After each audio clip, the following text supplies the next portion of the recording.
Okay, so what we're going to do here is to animal safe this piece of chain link fence. These come from the factory, built to be a stand-up gate.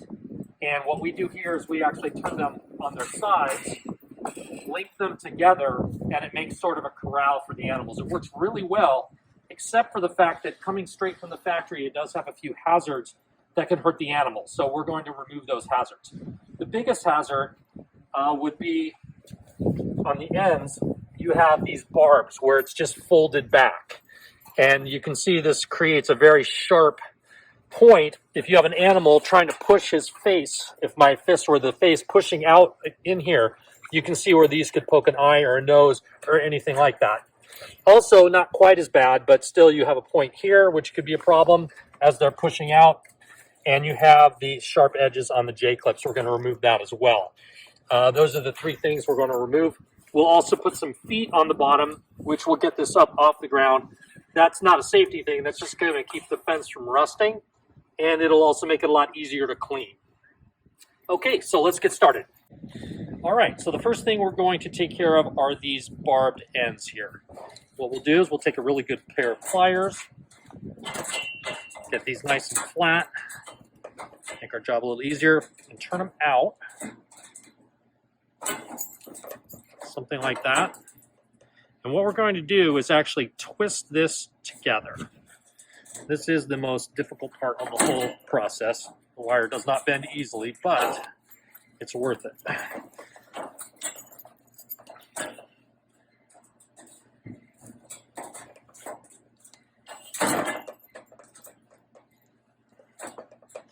And just kind of work slowly, neatly as I go. And the neater I can do this, the easier the next step is going to be.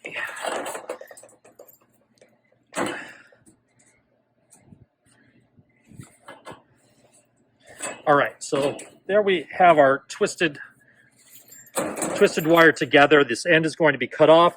As long as this is not thicker than the pipe, we're in good shape, because this is eventually going to get pulled into the pipe and disappear. And that'll all make sense in a few minutes. All right, so I'm going to do this on every single barb, and we'll be right back.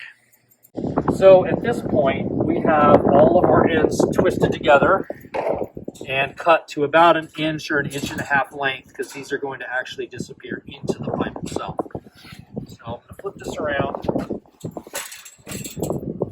I've already made marks where each one of these things meets up with the pipe, and we're going to drill a small hole right into the pipe on each of these marks. Just like that. And we're going to go ahead and do all the holes the same way. All right, now that all the holes are drilled, we're just going to pull these down and pop them into the holes. And it's okay if it's not tight, because in the next step, what we're going to do is in there. For now, these have to be mounted inside the holes, just like so. And we're going to do this on both sides. All right. So now all of these ends are put into their holes. As you can see, some of them are a little loose, but that's okay. We'll tighten that up in a minute. And both sides are the same way.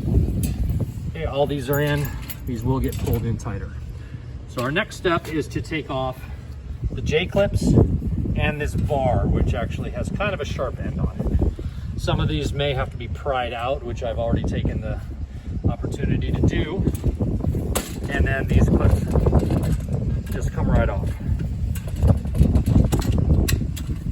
And then once the clips are off, the bar will come out. Really tight. Without the clips on, this whole mesh will fall in. So I'm actually going to put 2 of these back on once the bar is out, just to hold it in place. Okay. All right, so now we got rid of the bar and we got rid of most of the J-clips. I just left these 2 in place just to hold this wire mesh in place while we work on the rest of it. We're going to do this other side the exact same way.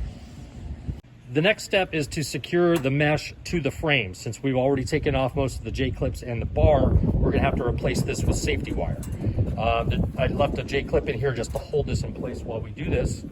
And what will happen is we'll just go around in a coil with the wire through every single hole, all the way around. And we're gonna leave this nice and loose for the moment.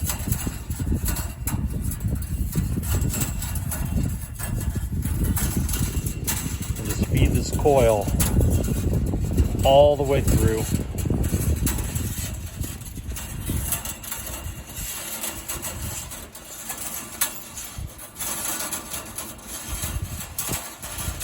Stop there for a moment so you can just come back and see that this is nice and loose. I'm going to go all the way around and then we'll come back. All right, so you can see that I have the coil all the way around the perimeter of the fence. Nice and loose all the way around, because what we're going to do is start here and work our way backwards and tighten everything up now.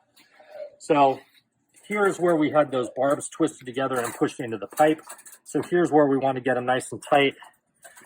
Pull it in and lock it down with the wire. And we'll just work our way all the way back, bringing each section in as tight as we can get it.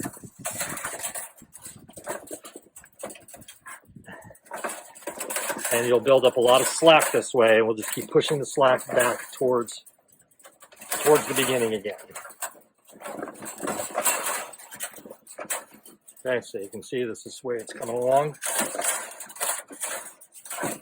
And we're going to take it all the way back, one solid piece. So at this point, the gate is pretty much animal safe. All the barbs have been removed, all the sharp parts have been removed, and it's been wire wrapped all the way around the perimeter pretty tightly. So the only thing left now is to add a couple of features, like the feet, for example. This is just a piece of PVC T that's cut and a cap. This will go onto the bottom. There will be two of them that snap on. That'll get the gate up off the ground. Another add-on we're going to do is add cleats to the side. We'll add these to the side so that we can link multiple fences together and make kind of a corral situation. So I'm going to go ahead and put those on and we'll be right back. All right, so this is the completed fence piece. You'll notice that everything is barb-free and animal safe, and that we have feet on the bottom that we were just talking about to get the fence up off of the wet ground. It'll make it last a little longer, easier to clean. And we also have cleats on the sides so that we can link multiple pieces of fence together as such.